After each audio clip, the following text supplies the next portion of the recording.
Alicia también es graduada en Relaciones Internacionales y Traducción e Interpretación por nuestra universidad y ella va a hablar sobre el mito de Orfeo. Su trabajo lo dirigió José Luis Aja y el título es Relato mítico, alegoría política y estética de la posmodernidad, variación y pervivencia del mito de Orfeo. Adelante, Alicia. Bueno, hola a todos, muchas gracias por invitarme a participar en este evento. Antes de empezar a hablar del mito de Orfeo en sí, me gustaría contar por qué un TFG en mitología y por qué el mito de Orfeo. Bueno, sobre todo, creo que se tiene la concepción errónea de que la mitología es una cosa más del pasado y como una especie de cuento, y creo que conforme vamos creciendo podemos observar cómo los diferentes mitos siguen influyendo en nuestra propia cultura. Este fue el caso cuando José Luis, en una de sus clases, varios años antes de llegar al momento del TFG, nos puso esta campaña publicitaria para Gucci, que se llama Gucci Stories, y a mí me sorprendió muchísimo la naturalidad con la que se presentaba en el mito y la modernidad. Y eso me hizo darme cuenta de que el mito no es en absoluto nada que esté pasado, sino que sigue muy presente y perdura en el tiempo. Fue por eso por lo que pensé a la hora de abordar mi TFG que me gustaría darle el enfoque a lo que es el mito en cada una de las diferentes épocas. Por eso tomé como fuentes, aunque me vaya a centrar después en las audiovisuales, como punto de partida seleccioné las Metamorfosis de Ovidio, aunque bueno, hay muchísima literatura clásica sobre este mito, pues pensé que esta sería una adecuada para empezar a analizar más a fondo el mito. Y después tomé como referencia Orfeo Negro y Gucci Stories, que son de las que os hablaré en el resto de esta intervención. Como presentación de Orfeo Negro, es una película en portugués que fue dirigida por Marcel Camus en 1959 y presenta el mito en el Carnaval de Río. Y Gucci Stories fue un cortometraje dirigido por Gia Coppola, que bueno, pues fue para una campaña de Gucci en 2016. ¿Por qué estas fuentes como fuentes audiovisuales y no otras? Bueno, pues Gucci, por lo que ya os acabo de comentar, que fue por la impresión inicial y sobre todo por su impacto visual y su impacto identificador. Creo que cualquier persona que vea esta campaña, si no la habéis visto, os la recomiendo, creo que se puede sentir identificada con cómo se desarrolla y con las diferentes escenas.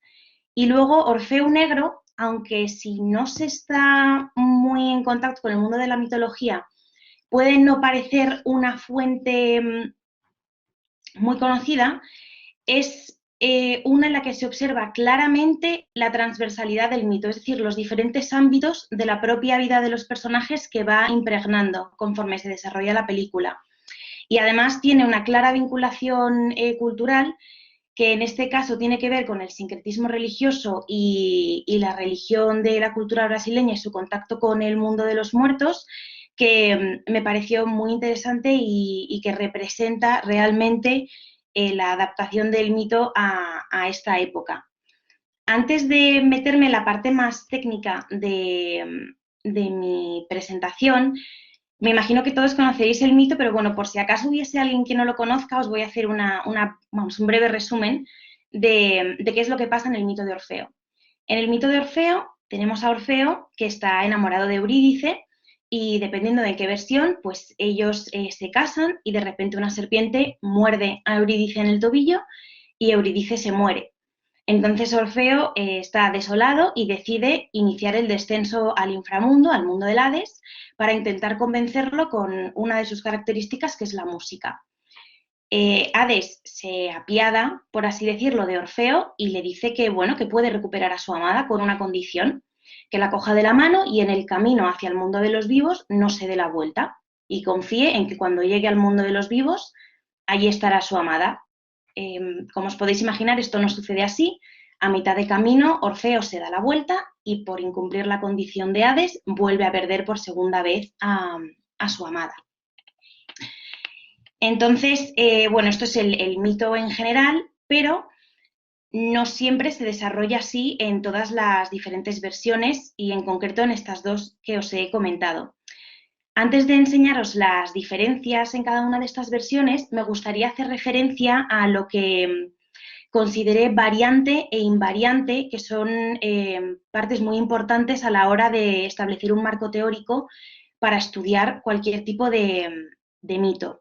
En este caso, según Duali de la Fuente, en su libro El mito de Orfeo, estudio y tradición poética, denominaron invariante a los motivos básicos o mitemas indispensables fundamentales en la configuración del mito. Es decir, yo consideré invariante, a todo aquello que nunca cambia, como por llamarlo así, la estructura, como los cimientos de una casa, siempre van a ser los mismos.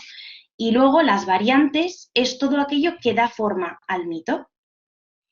En este caso, pues sería como la decoración dentro de una casa, ¿no? Por ponerlo así un poco menos abstracto.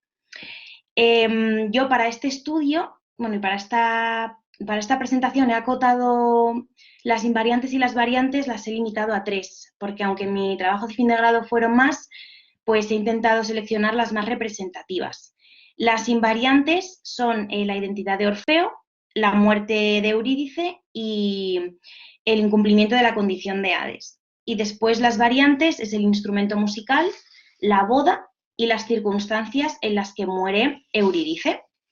Entonces, bueno, aquí podemos ver una tabla con las invariantes en el mito, que como os acabo de comentar son Orfeo y su identidad, la muerte de Eurídice y el incumplimiento de la condición de Hades. Aquí podemos ver que siempre se utilizan las mismas características, es decir, aunque el entorno varíe, tanto en Orfeo Negro como en Gucci Stories, la música como arma de persuasión es vital cuando Orfeo desciende al Hades. Si no hubiese o no se produjese la muerte de Eurídice, no habría ese punto de inflexión del mito que hace que Orfeo tome la decisión de bajar a por su amada e intentar recuperarla. Y el incumplimiento de la condición de Hades también se da. Es decir, siempre pierde a Eurídice. Y además, en mi opinión, este incumplimiento de la condición de Hades es una de las partes más humanas, por así decirlo, del mito, porque refleja esa desconfianza propia de la naturaleza del ser humano, de que aunque te prometan una cosa, por mucho que lo quieras y lo anheles y estés parcialmente seguro de que probablemente lo consigas, siempre está esa duda que hace que como Orfeo muchas veces nos demos la vuelta y queramos comprobar que lo que se nos ha dicho sigue ahí. En relación a las variantes, pues seleccione el instrumento musical, la boda y la circunstancia de la muerte de Eurídice. El instrumento musical creo que es la variante más visual, que luego os enseñaré unas imágenes, que es cómo va cambiando la guitarra. Por ejemplo, en Orfeo Negro, que está ambientada en los años 50, es una guitarra clásica, mientras que en Gucci, que es en 2016, la guitarra es eléctrica, que también le da ese componente de modernidad del tiempo en el que se desarrolla esta versión del mito. Por otro lado, la boda en Orfeo Negro directamente no aparece, mientras que en Gucci es el inicio del mito. Es decir, a raíz del festejo que se deriva de esta boda empieza todo lo que acontece en el mito y las desgracias y las diferentes decisiones que toma Orfeo. Y una variante que a mí me pareció interesantísima y fue, yo creo, la que más me llamó la atención de todo el trabajo, fue la circunstancia en la que muere Eurídice.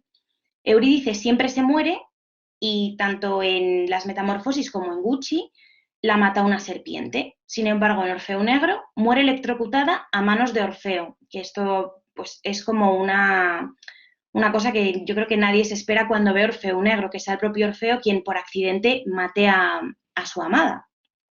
Y en Gucci, la mujer que los observa, porque siempre desde que se ve el inicio de esta campaña publicitaria, se observa que como una mujer en el fondo que está siempre observando a Orfeo y a Eurídice, y en un punto determinado es ella quien se metamorfosea en serpiente y termina con la vida de Eurídice. Bueno, aquí os pongo las imágenes que os he comentado de las diferentes guitarras. También podemos ver que Orfeo se adapta al tiempo, ¿no? Aquí vemos a un Orfeo como con una especie de chupa de cuero, ¿no? Que no tiene nada que ver con lo que nos imaginamos a lo mejor al leer las Metamorfosis de Ovidio. Y también me gustaría contaros una serie de curiosidades para que pueda verse mejor y que sea quizá menos abstracto esta diferencia entre estas dos versiones. Por ejemplo, en Orfeo Negro, Orfeo y Eurídice se enamoran hablando de su propio mito. Hacen como una especie de broma, por así decirlo, con sus propios nombres y en cuanto que hacen memoria de lo que es su historia o la historia de sus nombres, se enamoran. Además, en Orfeo Negro, en el ambiente de carnaval siempre vemos a alguien disfrazado de muerte que persigue a Eurídice. Toda la película, la muerte está persiguiendo a Eurídice, por lo que se ve que es algo muy presente en esta versión del mito, la constante presencia de la muerte y cómo acecha y la angustia que se percibe tanto en Orfeo como en Eurídice intentando escapar de ella. Y luego una parte importantísima y vital de esta versión del mito, que tiene que ver con la cultura, es el sincretismo religioso. Aquí se muestra la implicación cultural que tiene una serie de raíces africanas y muestran cómo en el descenso al Hades se cuenta esa tradición de tener ese contacto con los muertos y que los muertos tengan contacto con el mundo de los vivos, y es algo muy propio de esta cultura. Sin embargo, en Gucci podemos ver que el mito está dividido en 4 partes desde el principio, donde se establecen unos títulos a modo de transición, que son el amor, la muerte, el descenso y el fracaso de Orfeo. Y también una cosa muy curiosa es que las prendas que llevan los propios personajes que forman parte de este mito traen características propias de este mito. Por ejemplo, la serpiente está muy presente y la ropa de los personajes tiene un carácter muy romántico, muy acorde a esta historia de amor tan trágica. Y bueno, para concluir, pues me gustaría hacer referencia a dos apuntes que hace en una de sus obras Levi Strauss, que dice que el mito sigue siendo mito mientras se perciba como tal y que este mito se compone de todas sus versiones, cosa que me parece sumamente importante porque la continuidad del mito se debe a la supervivencia y la adaptación del mismo a lo largo de las épocas. Y es esta continuidad la que se asegura por todas las versiones, por lo que no se puede entender el mito si no se contempla el conjunto de las diferentes versiones que se han hecho sobre el mismo. Y bueno, pues hasta aquí mi presentación sobre el mito de Orfeo. Espero que os haya gustado y cualquier duda que tengáis, pues no dudéis en preguntarme. Muchas gracias. Muchas gracias, Alicia.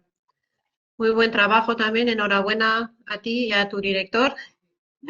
Gracias. Ahí.